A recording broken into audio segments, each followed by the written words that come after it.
Ngayong araw ay pag-usapan natin ang isang kasong kahit anong pilit kong isipin ay hindi ko pa rin matanggap na may mga nilalang na kayang gumawa ng ganitong uri ng kabangisan, lalo na sa isang inosenteng batang wala pang muwang sa mundo. Isang krimeng binalot ng karumal-dumal na karahasan, walang awang pagpapahirap at isang trahedyang nag-iwan ng sugat na hindi na kailanman maghihilom pa.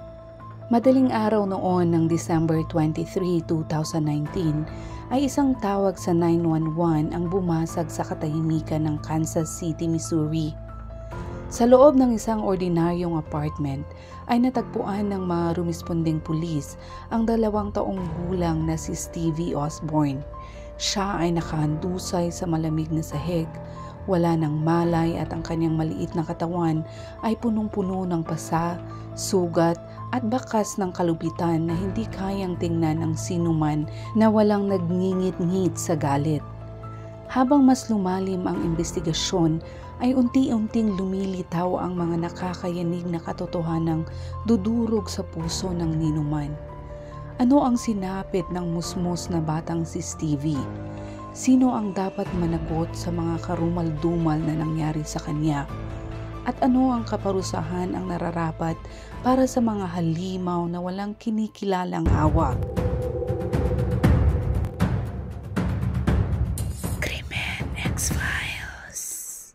Si Stevie Osborne ay isinilang noong April 28, 2017 sa Kansas City, Missouri, kina Abigail at Gary Osborne. Ang kanyang pangalan ay may espesyal na kahulugan dahil ito ay pagpupugay sa kanyang lolo sa ama na si Steve at sa kanyang yumaong tita na si Allison na pumanaw noong 2004. Lumaki si Stevie bilang isang kaakit-akit at mapagmahal na bata at kilala siya dahil sa kanyang makislap na mga matang kulay kape, buhok na tila ginintuan ng araw at ngiting kayang magpawi ng kahit sinong may pinakamabigat na araw. Sa edad na 2 taon at kalahati ay taglay ni Stevie ang pambihirang kakayahang magdala ng tuwa at pag-asa sa bawat taong kanyang nakakasalamuha. Ang masayahin niyang personalidad at mainit na presensya ay nag-iiwan ng hindi malilimutang alaala. Madalas nga siyang ilarawan bilang isang masayahing prinsesa na kayang magdala ng liwanag kahit sa pinakamadilim na sandali. Isang liwanag na akala ng lahat ay walang hanggang magliliwanag. Ngunit isang gabi, ang liwanag na iyon ay marahas na pinigtas at ang init ng kanyang ngiti ay napalitan ng malamig na katahimikan. Isang katahimikang kay hirap tanggapin. Maging ang tagapag-alaga niya sa daycare ay masayang naaalala kung paano siya salubungin ni Stevie tuwing umaga ng may kakaibang sigla at kung paano siya nagpapaalam tuwing hapon ay nagbibigay ito sa guro ng saysay at tuwa sa kanyang trabaho. Ayon pa sa kanyang tita Kimberly, si Stevie ay perpektong bata at madalas niyang sabihing isa siya sa mga pinakamagandang bata na nakita niya. Kahit sa murang edad ay ipinakita na ni Stevie ang natural na talento nito sa pagkanta at matinding pagmamahal sa kanyang mga stuffed toys, lalo na sa 2 sloth. Isang kulay asul at isang kulay rosas na siya mismo ang pumili sa isang mall kasama ang kanyang ama. Mahilig din si Stevie sa mga pelikula ng Disney katulad ng Frozen at ito ay giliw na giliw kay Anna at Olaf. Isang batang puno ng saya, musika at walang kapantay na kalinga na di kailanman inisip ng sinuman na ang kanyang kwento ay magtatapos sa paraang kay hirap tanggapin. May kakaiba ring bonding si Stevie sa pusa ng kanyang lola na si Charlie na tila ba'y sila'y nagkakaunawaan. Madalas din niyang patawanin ang kanyang pamilya sa kanyang mga simpleng kalokohan, gaya ng palihim na pagsipsip sa soft drink ng kanyang ama o pagngata sa Jimmy John sandwich. Ang kanyang ama na si Gary Osborne ay nagtapos sa Park Hill High School sa Kansas City noong 2013 at pagkatapos ng kanyang pagtatapos ay nagsimula siyang makipag-date kay Abigail na isang kapwa niya estudyante. Hindi nagtagal, sila ay naging magkasintahan at di naglaon ay si Gary ay lumipat sa bahay ng pamilya ni Abigail at doon ay nagsimula silang bumuo ng kanilang buhay na magkasama. Isang buhay na tila nagsisimula pa lamang umusbong pero hindi alam ng sino man na sa mga susunod na taon, ito'y madudungisan ng isang trahedyang walang sino man ang nakapaghanda. Si Abigail ay nagsikap sa larangan ng pangkalusugan at hindi naglaon. Siya ay nagtrabaho bilang isang nursing assistant at nangarap na maging isang rehistradong nurse. Sa kabila ng mga pagsubok na kanilang hinarap, ay nanatiling magkasangga ang magkasintahan sa kanilang paglalakbay sa buhay. Hindi nagtagal ay sila'y ikinasal at nagsimulang maghanda para sa pagdating ng kanilang anak na babae.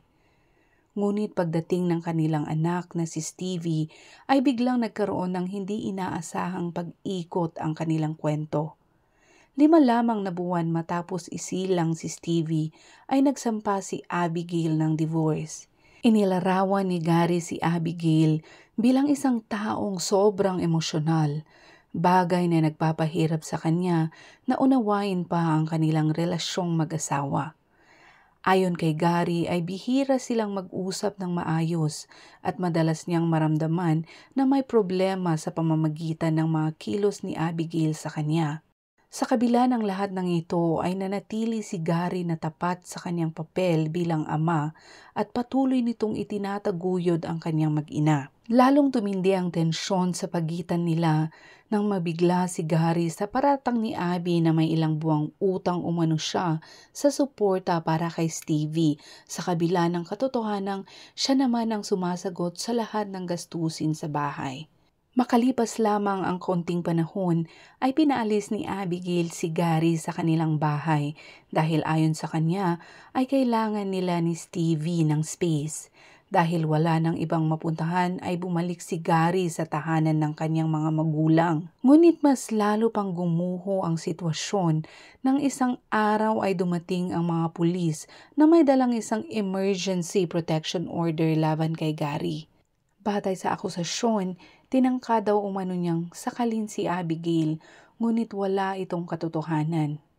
Hindi rin naglaon ay mabilis na natapos ang pagdinig sa diborsyo. Ibinasura din ang protection order laban kay Gary dahil sa kakulangan ng ebidensya. Ngunit ang hatol na ito ay may mabigat na kapalit. Ipinagbawal kay Gary na makita ang kanyang anak na si Stevie sa loob ng mahigit 3 buwan. Napalampas niya ang unang Thanksgiving, Pasko at bagong taon ng kanyang anak. Mga sandaling hindi na niya mababalikan pa. Pero noong Enero 2018 ay sa wakas ay pinagkalooban ng korte ang joint custody sa kanila. Ngunit nanatiling na kay Abigail ang prime custody dahil sa kadahilanang siya ang ina ng bata. Tuwing ikalawang katapusan ng linggo at isang gabi bawat linggo ay nakakasama ni Gary si Stevie. Pinag-utos din ng korte na kailangang magbayad siya ng $700 kada buwan bilang suporta kay Stevie. Samantala ay muling nag-asawa si Abigail sa isang lalaking nagngangalang Corey. Subalit hindi nagtagal ay nagtapos din sa diborsyo ang kanilang pagsasama. Unang bahagi noon ng taong 2019 ay muling nakatagpo si Abigail ng pag-ibig. Nakipagbalikan siya kay Joseph na isang dating kaklase nila ni Gary. Nagmula si Joseph sa Seoul, South Korea at mabilis na naging seryoso ang relasyon nila ni Abigail kaya nagpasya silang magsama na sa iisang bubong. December 19, 2019 noon ay kinuha ni Gary si Stevie kina Abigail at tulad ng ordinaryong araw ay masayang nagkasama ang mag-ama at binanggit pa ng bata na sobrang excited ito na bisitahin ang kanyang lola sa tuhod sa Virginia para sa isang family Christmas party. Kinabukasan ay binalik ni Gary si Stevie kina Abigail. Ngunit wala itong kamalay-malay na noong ibinaba niya si Stevie, iyon na pala ang huling pagkakataon na mahahalikan niya ang kanyang anak na buhay. Ayon sa mga ulat, gabi ng December 21, 2019, habang nagtratrabaho si Abigail bilang isang critical care nurse sa St. Luke's Hospital sa Kansas City, ay nakatanggap ito ng mensahe mula kay Joseph. Sinabi nitong masama ang pakiramdam ni Stevie at sumusuka ito. Pag-uwi ni Abigail bandang 2:00 ng madaling araw ng December 22 ay nadatnan niya si Stevie sa parehong kalagayang inilarawan ni Joseph. Ito ay maputla, may sakit at labis na matamlay. Ayon kay Joseph ay natapilok umano si Stevie dahil sa aso nila at tumama ang kanyang ulo sa tiles, dahilan upang magkaroon siya ng kapansin-pansing pasa sa noo. Kinabukasan ay dumalo pa si Stevie sa family Christmas party, ngunit ang kanyang kalagayan ay nagdulot ng pag-alala sa mga kamag-anak nito. Ibinahagi ng kanyang great-grandmother ang ilang litrato mula sa pagtitipon. Mga larawang nagpapakita kay Stevie na nakaupo sa kandungan lamang ni Abigail. Nakapadyama, maputla ang mukha at may malinaw na mga pasa sa kanyang noo. Nagtratrabaho sa critical care si Abigail, pero ang mismong anak nito ay nabigo niyang dalhin sa pagamutan. Napansin ng mga kaanak na dumalo sa handaan na paulit-ulit na sumusuka si Stevie at mayroong maraming pasa sa paligid ng kanyang noo at tainga. Mas nakakabahala pa ang ipinipilit ni Joseph na siya lang ang pwedeng magbihis kay Stevie tuwing matapos itong magsuka at hindi niya pinapayagan ang sino mang tumulong sa kanya. Pagsapit ng December 23, habang nasa trabaho si Abigail, ay tumawag si Joseph upang ipaalam sa kanya na nahulog daw si Stevie mula sa kama at ito ay wala ng malay. Agad siyang isinugod ng mga paramedic sa Liberty Hospital kung saan siya ay dumating na nasa cardiac arrest. Samantala, nasa trabaho noon si Gary nang matanggap niya ang tawag na kinatatakutan ng bawat magulang. Mabilis siyang nagmaneho patungo sa ospital. Tinahak ang 30 minutong biyahe sa loob lamang ng 15 minuto. Magkausap sila ni Abigail sa telepono. At ang bigat na tono ng boses ni Abigail ay nagpapahiwatig kung gaano kalala ang sitwasyon ni Stevie. Pagdating sa ospital, ang matinding pagnanais ni Gary na makita si Stevie ay humantong sa isang hindi pagkakaunawaan sa pagitan nila ng mga staff. Una siyang hindi pinayagang pumasok sa ospital at ipinatawag pa ang mga pulis. Ngunit nung makumpirma ng mga pulis ay naging malinaw na lamang sa kanila na isa siyang desperadong ama na nag-aalala sa kanyang anak. Ang mga pinsalang tinamo ni Stevie ay napakalubha at hindi kayang himay-himayin ng mga doktor ang pagbabalita dito sa kanyang mga magulang. Sobrang nakakapanlumo ang sinabit ng bata. Natuklasan ng mga doktor sa Liberty Hospital ang bali sa kanyang bungo, matinding pinsala sa utak at sugat sa kanyang tiyan. Dahil dito ay kinailangan siyang isailalim agad sa emergency surgery kaya inilipat siya sa Children's Mercy Hospital para sa mas advanced na gamutan. Sa kasamaang palad ay ipinakita ng pagsusuri na nawalan ng supply ng oxygen si Stevie sa loob ng mahigit 20 minuto. Isang kondisyon na nag-iwan sa kanya sa kritikal na kalagayan. Ang masigla at masayahing batang minsan ay nagbibigay liwanag sa bawat silid, ngayon nakikipaglaban sa halos imposibleng tsansang mabuhay. Kahit hindi kayang sabihin ng mga doktor ang sinapit ni Stevie dahil sila mismo ay sobrang nalumo, kinausap pa rin ng attending neurosurgeon sina Gary at Abigail at ipinaabot ang nakapanlulumong balita. Ayon pa sa mga doktor, ang mga pinsala na tinamo ni Stevie ay halos tiyak na hindi ito aksidente lamang kundi sinadya. Ang tindi ng mga pinsalang tinamo niya ay malinaw na nagpapatunay na ang pananakit sa bata ay sinadya at ginawa ng isang tao. Dahil sa nakakabahalang kalagayan niya, ang mismong ospital na pinagdalhan sa kanya ang nagsumite ng ulat sa Missouri Department of Social Services Child's Division na agad namang sinimulan ang investigasyon tungkol sa mga pangyayari kay Stevie Osborne. Sa isinagawang pagtatanong, iginiit ni Gary na noong ibinaba niya si Stevie noong gabi bago ang insidente, ito ay malusog at walang kahit anong pasa o bakas ng pananakit. Maging mga kaanak na dumalo sa Christmas party ay pinatunayan din ito. Gayunpaman, ipinahagi ng mga kaanak ang kanilang napansin sa okasyon kay Stevie. Ayon sa kanila, halatang matamlay ang bata, may mga pasa at walang tigil sa pagsusuka sa buong maghapon ng pagtitipon. Sa kabila ng kanilang pagtatanong ay ipinagwalang bahala lamang ito ng ina ni Stevie. Ayon pa sa kanya ay normal lang daw ang mga pasa na yun ni Stevie dahil sa kakulitan nito sa paglalaro ay nauntog daw ito. Nakapanayam din ng Children's Division si Abigail at isinalaysay niya ang mga text message na natanggap mula kay Joseph ukol sa kalagayan ni Stevie. Inamin niyang nadatnan niyang may sakit si Stevie pag-uwi niya bandang 2:00 ng madaling araw.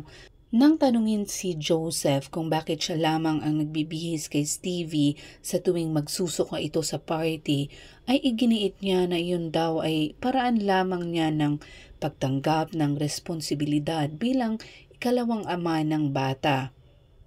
Gayunpaman, kalaunan ay inamin din ni Joseph na nagkaroon sila ng pagtatalo ni Abigail matapos ang party. Isang away na umabot sa pisikal na karahasan. Kinompronta daw siya ng masinsinan ni Abigail tungkol sa mga pasa ni Stevie na nagbunsod ng mainit na alitan sa pagitan nila.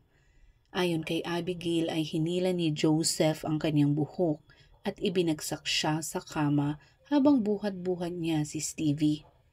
Bagamat naisip niyang tumawag sa pulis ay nagpasya na lang si Abby na sa halip ay palayasin na lamang niya si Joseph sa mga susunod na araw. Inamin din ni Joseph ang pisikal na pananakit kay Abigail, ngunit inilarawan niya ito bilang isang aksidenteng hindi niya umano sinasadyang lumala.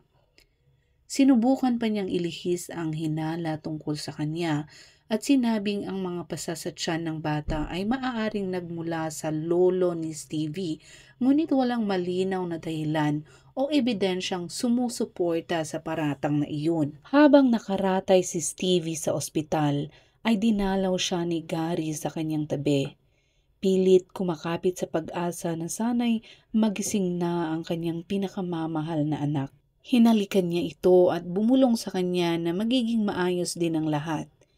Pinapaniwala ang sarili na ang trahedyang ito ay maaaring magbukas ng pagkakataon upang siya na lamang ang mag-alaga kay Stevie. Sa kabila ng matinding sakit na nadarama ay pinilit ni Gary na makita ang kahit kaunting sinag ng pag-asa na mabubuhay pa si Stevie at ipinangako niya sa kanyang sarili na gagawin niya lahat ng kanyang makakaya para makuha niya ang buong kustudiya ng bata nang hindi na maulit pa dito ang karumal-dumal na sinapit ng bata. Ngunit habang naghahanda ang mga doktor para sa operasyon, ipinaabot nila ang isang napakabigat na balita para kay Gary. Si Stevie ay nakaranas ng napakalubhang pinsala sa katawan at ang kanyang utak ay hindi na nagre-respond sa kanyang katawan. Wala ng reaksyon ang pupil ng kanyang mga mata sa liwanag. Isang malinaw na palatandaan na brain dead na ang bata. Sa kabila ng nakapanghihilakbot na prognosis na ito, ay nagpasya ang mga doktor na subukan pa din ang isang huling paraan upang mailigtas si Stevie. Isang maselang operasyong tinatawag na craniotomy, kung saan aalisin ang bahagi ng kanyang bungo upang maibsan ang presyon nang sa ganun ay magkaroon ng access ang kanyang utak. Si Stevie, isang batang musmos na wala pang 3 taong gulang, ay haharap sa isang operasyong hindi kailanman dapat pagdaanan ng sinumang bata. Walang magawa si Gary kundi panoorin habang nakikipaglaban ang kanyang munting anak para sa buhay nito. taimtim na nanalangin para sa isang milagro na sana'y maibalik pa sa kanya ang kanyang anak. Matapos isailalim si Stevie sa operasyon, ay dinala sina Gary at Abigail sa isang pribadong silid kung saan sinalubong sila ng chaplain ng ospital at ng mga surgeon. Sa bigat ng ekspresyon ng kanilang mga mukha, ay malinaw na sinasabi na ng lahat ang hindi na kayang banggitin ng salita. Ibinalita ng surgeon ang nakapanlulumong balita na hindi na makakauwi pa si Stevie. Ayon sa kanila ay habang isinasagawa ang maselang operasyon na yun, lalo pang lumala ang kanyang kalagayan at siya ay dumanas ng cardiac arrest. Sa kabila ng walang tigil na pagsusumikap ng medical team upang isalba ang buhay ni Stevie, kabilang ang mga CPR at paggamit ng defibrillator, ay hindi na nila nagawang ibalik ang tibok ng kanyang puso. Idiniklara si Stevie Osborne na dead 1:28 ng hapon, 23 ng Disyembre taong 2019, 2 araw lamang bago magpasko. Natulala si Gary ng matagal sa sobrang sakit habang sinusubukang tanggapin ang trahedya. Nang lingunin niya si Abigail ay nabagabag siya sa anyo ng dating asawa dahil isang malamig, walang luha at tila wala itong kahit na anong emosyon sa narinig na balita. Ayon kay Gary ay simpleng dinampot ni Abigail ang kanyang telepono at tumawag ito sa kanyang ina at sinabi sa tonong walang anumang emosyon na magsiuwi na sila sa labas ng ospital at patay na daw si Stevie. Noong bisperas ng Pasko, sa gitna ng malamig na gabi na dapat sana'y puno ng saya, ay isinagawa ang autopsy na naglantad sa nakapangingilabot na katotohanan. Ang buong lawak ng kalupitang sinapit ni Stevie. Isa-isang lumabas ang ebidensya kung anong pagpapahirap ang ginawa sa kanya. Ang mga pasa at sugat na marka ng walang awang pananakit na bumalot mula sa kanyang noo, anit, itaas na labi hanggang sa kanyang dibdib, tiyan, balakang, mga kamay, pulsuhan at binti. Ngunit higit pang nakapanlulumo sa damdamin nang malaman ni Gary ang sinabit ng bata sa loob ng katawan nito. Ito ay nagkaroon ng matinding hemorrhage na sumira sa kanyang tiyan at bituka. Ito ay isang matinding patunay na hindi aksidente lamang ang trahedyang ito, kundi isang malupit na pananakit na walang batang inosente ang dapat danasin ito. Ayon sa mga nagsagawa ng autopsy ay malinaw na ang sanhi ng kanyang kamatayan ay blunt force trauma sa ulo at ito ay itinuturing na homicide. Mabilis na sinimulan ang investigasyon at tumagal ito hanggang Enero 6, 2021. Naglabas ang mga otoridad ng warrant of arrest laban kay Joseph bilang pangunahing suspect. Ngunit nang mabalitaan niya ito ay gumawa siya ng isang nakakagulat na bagay sa bahay mismo ng kanyang ama. Natagpuan siyang wala ng buhay sa loob ng banyo matapos magpasya na kitilin ang sarili niyang buhay gamit ang isang baril. Ayon kay Gary ay itinuturing ng mga pulis ang pagpapakatiwakal ni Joseph bilang tahimik ngunit malinaw na pag-amin sa kanyang mga ginawang kasalanan. Dahil dito ay hindi na rin nagpatuloy ng pagsampa ng kasong kriminal ang mga otoridad laban kay Abigail. Sa kabila nito ay malinaw sa ulat ng Children's Division na may pananagutan si Abigail dahil sa matinding kapabayaan sa pag-aalaga sa kanyang anak. Iniwan ni Joseph ang isang 2 pahinang liham sa kanyang computer. Isang liham na natagpuan ng kanyang kapatid at ipinasa kay Gary. Dinala ito ni Gary sa mga pulis sa pag-asang muling mabubuksan ang kaso laban kay Abigail, ngunit malamig ang tugon sa kanya na wala raw mababago pa dito dahil epektibo nang isinara ng mga otoridad ang kaso. Sa liham na isinulat noong bisperas ng Pasko ay ibinuhos ni Joseph ang laman ng kanyang isip at puso. ang matinding kalungkutan, mga mapanirang gawe laban sa sarili, at ang paniniwalang ang kaluluwa ay lumalampas sa hangganan ng kamatayan. Tahasan niyang itinanggi na siya ang nanakit kay Stevie at iginiit na walang kinalaman ang pagkamatay ng bata sa kanyang desisyon. Ginamit niya ang metapora ng isang hourglass upang ilarawan ang pakiramdam na tuluyan ng nauubos ang kanyang oras.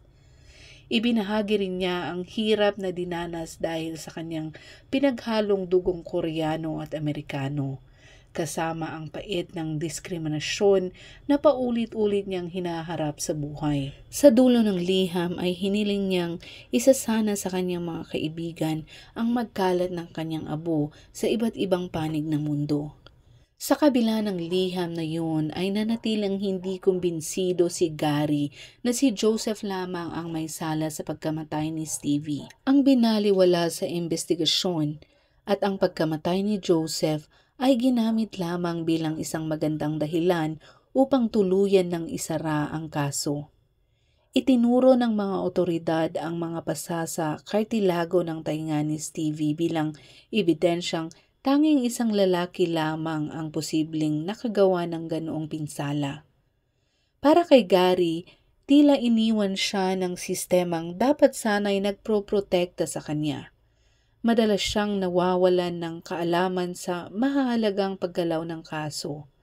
Sa pagbabalik tanaw sa mga nangyari bago sila maghiwalay ni Abigail, ay napakabigat ang kanyang pagsisisi.